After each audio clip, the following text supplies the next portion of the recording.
My girlfriend looked at me and said, "Leave if you can't handle my world." I didn't argue. I simply replied, "Okay." While she slept, I froze all our shared cards and quietly caught the 5 a.m. flight home. The moment I landed, my phone started ringing nonstop. "I'm Jake, 28M. My girlfriend, well, I guess ex now, is Alina, 27F. We'd been together for almost 2 years, living together for one, and had just landed in her hometown for a long weekend. She called it a work social crossover. I called it exhausting. Fancy dinners, people who spoke entirely in job titles, constant comments about who mattered and who didn't. From the moment we arrived, she was different, colder, sharper. Every sentence felt like a test I didn't know I was taking. Don't say that here. Just smile. You don't need to explain yourself. God, you're being embarrassing. At dinner the second night, I finally pushed back. Nothing dramatic. I just said, "You don't have to talk to me like that." She laughed. Not nervous. Not awkward. Just amused. "This is my world," she said, swirling her drink. "If you can't handle it, you should leave." The table went quiet. A couple of her friends smirked like they were watching a show. I looked at her, waiting for the follow-up. The just kidding. The softening. It didn't come. So I said, "Okay." She rolled her eyes. "Don't be dramatic. You know what I mean." But I didn't say anything else. I just paid the check, went back to the hotel, and let her storm ahead of me, already typing on her phone, probably complaining about how I'd ruined her night. She fell asleep fast, like nothing had happened. I stayed awake. Around 3 a.m., I opened my banking app and froze every shared card we had. Rent card, travel card, emergency card she always joked about forgetting to pay back. At 4:15, I packed quietly. At 5 a.m., I ordered a ride. At 5:42, I was on a flight home. She was still sleeping when the plane took off. The moment I landed, my phone lit up like it was on fire. I didn't answer the first 10 calls. Or the next 20. I sat at the gate with my backpack between my feet, phone buzzing nonstop in my hand like it was angry at me. Missed calls. Voicemails stacking up. Texts starting polite, then confused, then sharp. "Where are you? This isn't funny. Jake, pick up. You're seriously being immature right now." I waited until I was in the air before I read the longer ones. The tone shifted fast. At first, it was irritation. How dare I make her late for brunch plans? How embarrassing it was that I'd stormed off. Then it turned logistical. "My card isn't working. Did you move money? The hotel says the incidentals card was declined." That's when I knew she was awake. I pictured it perfectly.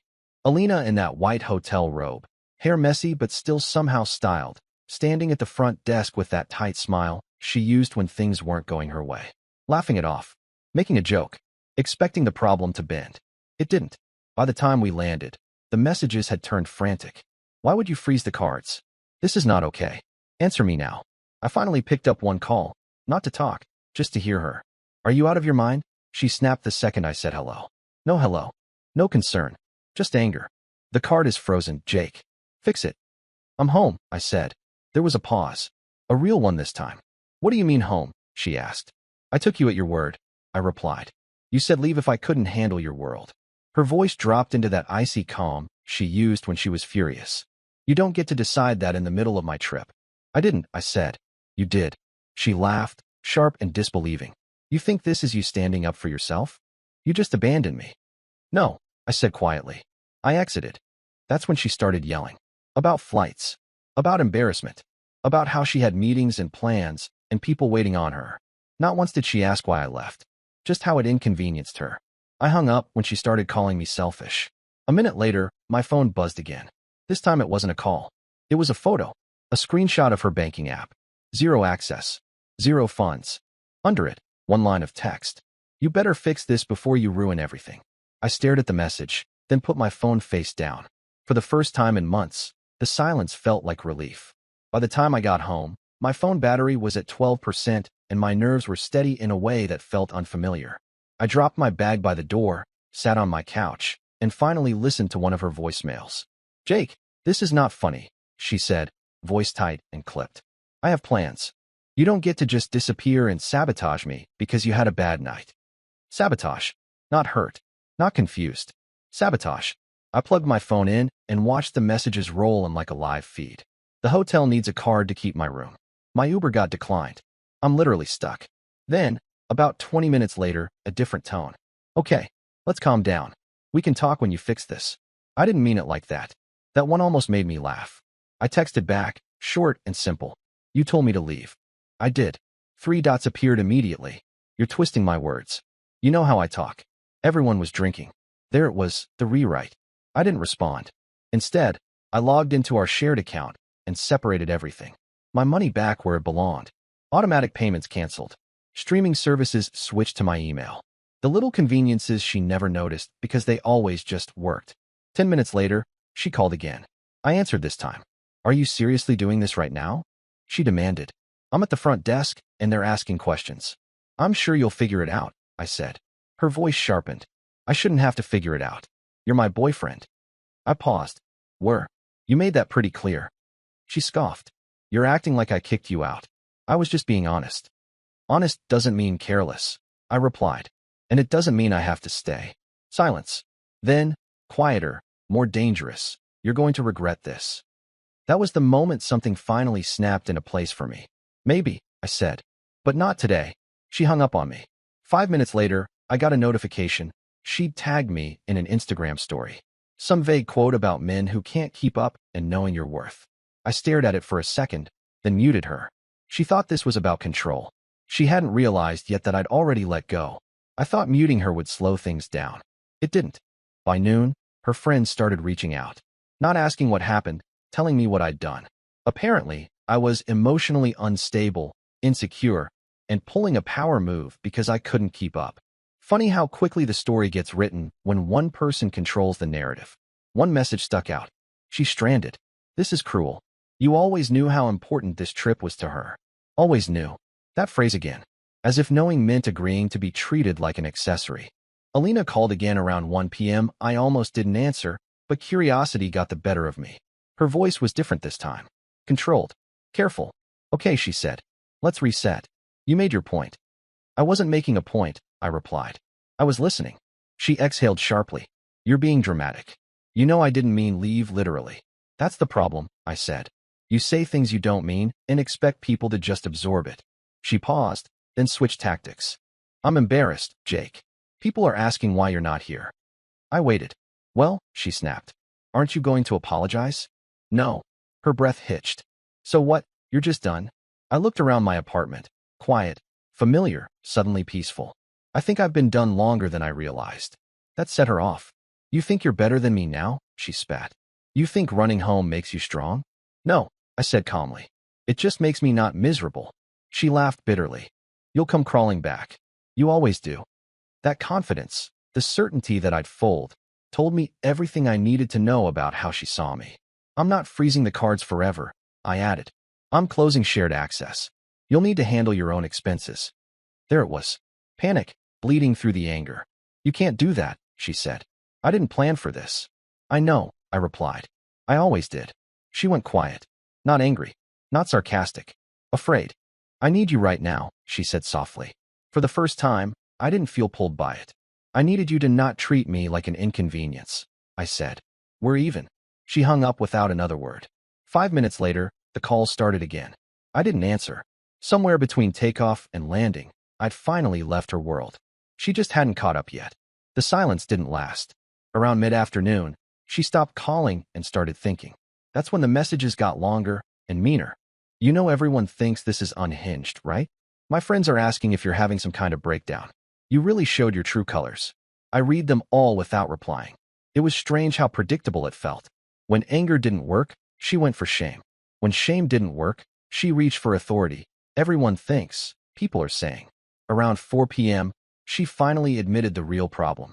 They won't extend my room without a valid card. There it was. No emotion, no reflection, just logistics. I typed, then deleted, then finally sent one sentence. You'll need to put it on your own card. The reply came instantly. I don't have one with that limit. I could practically hear her pacing the hotel hallway, phone pressed to her ear, smile cracking as the staff waited politely for an answer she didn't have. Jake, be reasonable, she wrote next. This is humiliating. That word again. Humiliating. Not hurting. Not confusing. Just humiliating, because it was happening in front of other people. I sat back on my couch and realized something quietly important. She didn't miss me. She missed what I handled. The next call came from a number I didn't recognize. Hi. A woman said carefully. This is Alina's friend. She's really upset. She didn't mean what she said. I sighed. She said it clearly. Well, the woman continued. Relationships are about compromise. They are, I agreed. Ultimatums aren't. There was an awkward pause. So, are you going to help her? I thought about it. About the dinners where I'd been corrected mid-sentence. The jokes at my expense. The way she'd say my world like I was just visiting. No, I said. I already did. I left. I hung up before she could respond. That evening, Alina finally sent a message without anger, without sarcasm. I didn't think you'd actually go. I stared at it for a long time. Then I replied. Neither did I. That was the first honest thing either of us had said all day. Night hit before I realized how tired I was. Not physically, emotionally. The kind of exhaustion that comes from being on for someone for too long. I made dinner, something simple, and for the first time in weeks I ate without checking my phone every 2 minutes. She didn't stop. Calls, texts, voice notes, long paragraphs followed by single words like please and answer me. Around 10 p.m., she switched again, this time to anger mixed with panic. Do you have any idea how this makes you look? People are talking. You could have just talked to me like an adult. That one annoyed me more than it should have. I finally replied. I did. You laughed. There was a long pause. Longer than usual. Then, I was drunk. I was stressed. You know how much pressure I'm under. I set my phone down and stared at the ceiling. Pressure. Always pressure. Somehow there was always pressure on her, and I was just supposed to absorb it quietly. At midnight, she called again. I answered. Her voice was shaky now. No sharp edges left. I can't sleep, she said. This doesn't feel real. It is, I replied. You really left? She whispered. Yes. Another pause. Then, so what am I supposed to do? That question did it. Not because it was cruel, but because it was honest. I don't know, I said. That's yours to figure out. She started crying then. Not loud. Just small, broken sounds like she was trying not to be heard by whoever was sharing the room with her. I didn't think you'd actually walk away, she said. You always stayed. I stayed because I thought you cared, I replied. Not because I couldn't leave. She went quiet. When she spoke again, her voice was flat. So that's it. You're just done. I took a breath. I think I've been done for a while. I just finally caught up. She hung up without saying goodbye. A few minutes later, I got one last message before everything went quiet. I hope you know what you're doing. I looked around my apartment, my space, my silence, my life, and typed back. For the first time in a long time, I do. Then I put my phone down and went to sleep. I woke up to 17 missed calls. All from her. And one from an unknown number that I didn't answer, but didn't need to. I already knew it was one of her friends, probably calling to check in, while actually trying to pressure me into fixing things. I didn't feel panicked. I felt steady. That scared me a little. Around 9 a.m., Alina finally sent a text that wasn't angry or pleading. It was calculated. We need to talk like adults. This is getting out of hand. I stared at it while drinking my coffee. The irony almost made me choke. We had talked. She just hadn't liked the outcome. I replied. We already did. You told me to leave. I listened. 3 dots appeared. Disappeared. Appeared again. You're acting like I threw you out on the street. I was frustrated. You know how my world works. There it was again. My world. I typed slowly. Your world didn't have room for me unless I stayed quiet. Her response came fast. That's not true. You just couldn't keep up. You always took things personally. I felt that familiar irritation, then watched it pass. Funny how powerless insults become when you're no longer trying to be chosen. An hour later, she sent a voice note. I almost didn't listen, but curiosity won. Her voice sounded brittle. I'm still here, she said. I had to downgrade rooms. Everyone keeps asking where you are. This is humiliating. Still humiliating. Still about appearances. I didn't think you'd actually do this, she added. You always needed me more than I needed you. That one stung, but not the way she intended. I texted back. That's what you told yourself, so you didn't have to be careful with me. No reply. Then, nothing. For almost 3 hours. When my phone finally buzzed again, it was a photo. Her suitcase. Half-packed. On a hotel bed. Caption. So this is really happening. I looked at it, felt a strange mix of sadness and relief, and typed one last thing. Yes, it is. I didn't block her. I didn't need to. She was finally starting to understand that when you tell someone to leave, sometimes they do, and they don't come back apologizing. The quiet after that felt different. Not peaceful yet, just empty. Like the static had finally cut out and my ears were still adjusting. She didn't message again that afternoon. No calls. No passive-aggressive quotes. Nothing. That worried me more than the chaos had. Silence was never her move. Silence meant she was regrouping. Around 7 p.m., I finally heard from her. I talked to my mom. Of course she did. She says you're being dramatic and punishing me instead of communicating.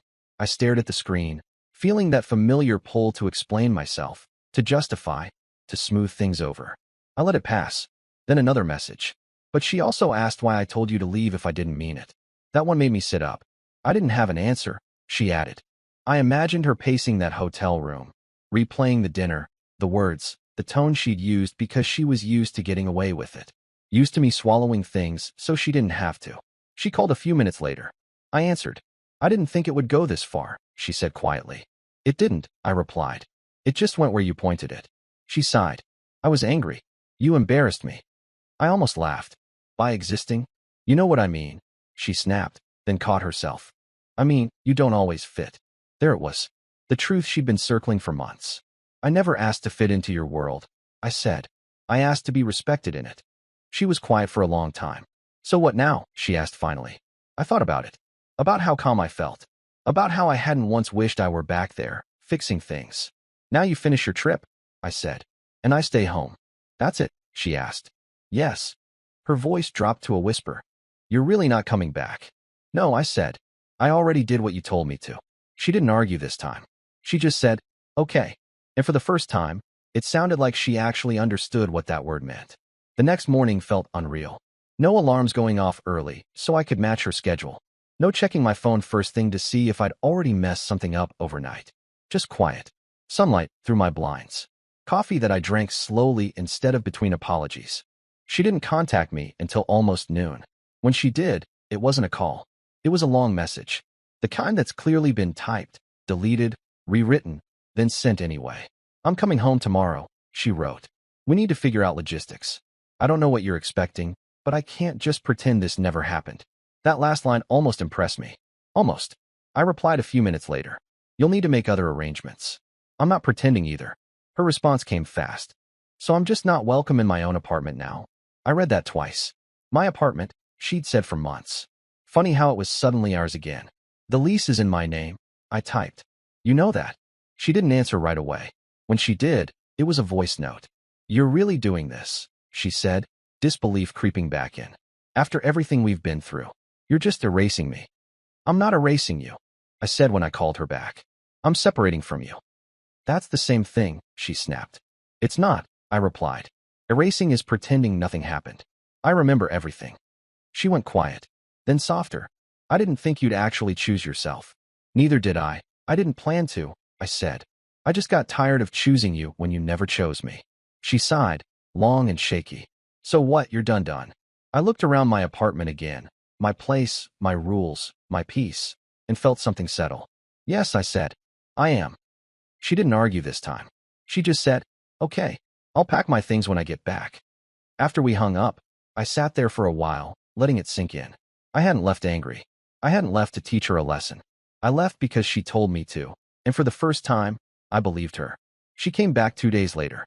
Not to talk, not to fix anything, just to collect what was hers. I wasn't home when she arrived.